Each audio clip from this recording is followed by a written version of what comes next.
সময়ের প্রয়োজনে বিবর্তনের অভিধানে আধুনিকতার ছোঁয়া আমার জীবনযাপনে, আমার ভাবনায়, আমার চলনে বলনে। উত্তর আধুনিকতার ছোঁয়া বললেও বোধ করি ভুল হবে না। এই আধুনিক জীবনে আভিজাত্যের দাপটে প্রয়োজন মেটাতে হেঁটে বেড়াচ্ছি শহরের অত্যাধুনিক শপিং মলের ভিতরে। হঠাৎ আমার কান স্পর্শ করে গেল বিষাদ মাখা একটা অসহায় কণ্ঠের কান্না। কে যেন ফুঁপিয়ে ফুঁপিয়ে কাঁদছে। আমার জিজ্ঞাসু চোখ তাকে চারদিকে খুঁজতে শুরু করল, কিন্তু চোখ দুটির এই শ্রম পণ্ডশ্রমে পরিগণিত হল। আমি পা বাড়ালাম আভিজাত্যের আবেশে। পা বাড়াতেই শুনতে পেলাম, you know, I don't like Bangla cinema. I don't like Bengali natak phatok and Mandhata আমলের সুরের melody song. I love English and Hindi cinema. Oh, really, it touches my heart. Like when I enjoy English or Hindi cinema, আমি just পাগল হয়ে যাই। কি nice সিনেমার actor actress, কি nice ওদের ফিগার অলসো। ইভেন নাটকের অ্যাক্টর অ্যান্ড অ্যাক্ট্রেস গুলোও তাই। অলসো আই লাইক পাকিস্তানি নাটক। And Pakistani actor and actressরাও কি নাইস। ইউ নো, ওদের দেখলে মনে হয় জাস্ট হাতটা ছিঁড়ে ওদের দিয়ে দিই।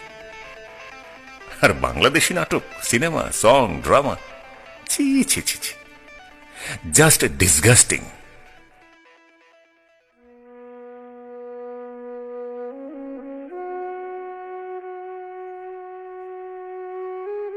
নিজের অজান্তেই আমার হৃদয় গহীনে একটা তীব্র ব্যথা জেগে উঠল। অপরাধ বোধগুলো আমার দিকে তীক্ষ্ণ দৃষ্টিতে তাকালো। আমার অপারগতাগুলো দ্রোহের তপ্ততায় আমাকে আমন্ত্রণ জানালো। আমি ফিরে তাকালাম। দেখি সালাম, বরকত, রফিক, জব্বার সহ আর অনেক অনেক শহীদের দৃষ্টি আমার দিকে। আমি বুঝি তাদের দৃষ্টির ভাষা। তাদের জিজ্ঞাসু দৃষ্টি আমার অন্তরাত্মাকে ক্ষতবিক্ষত করে দিচ্ছে। কিছু প্রশ্ন বারবার আমাকে তীরের ন্যায় বিদ্ধ করছে। আভিজাত্য আর আমার অস্তিত্ব কি হাতে হাত রেখে একসাথে চলতে পারে না? আধুনিকতা আর আমার সংস্কৃতির মধ্যে কি মেলবন্ধন হতে পারে না? তথ্য প্রযুক্তির অভিধানে আমার বিশ্বাসকে লিপিবদ্ধ করে আমি কি উত্তর আধুনিকতার পথে পা বাড়াতে পারি না?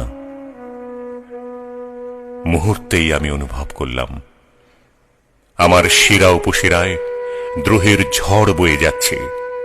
আমার মগজে ঘূর্ণি ঝড়, জলোচ্ছ্বাস বারবার আঘাত হানছে।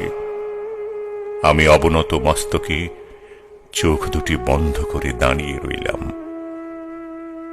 সত্যি বলতে কি, এটা দাঁড়িয়ে থাকা নয়।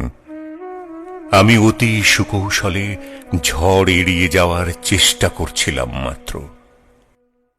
কিন্তু আবারও শুনতে পেলাম সেই বিষাদ মাখা অসহায় কণ্ঠের কান্না।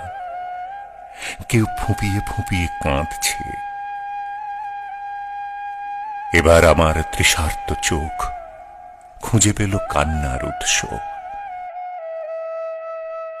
এ আর কেউ নয়,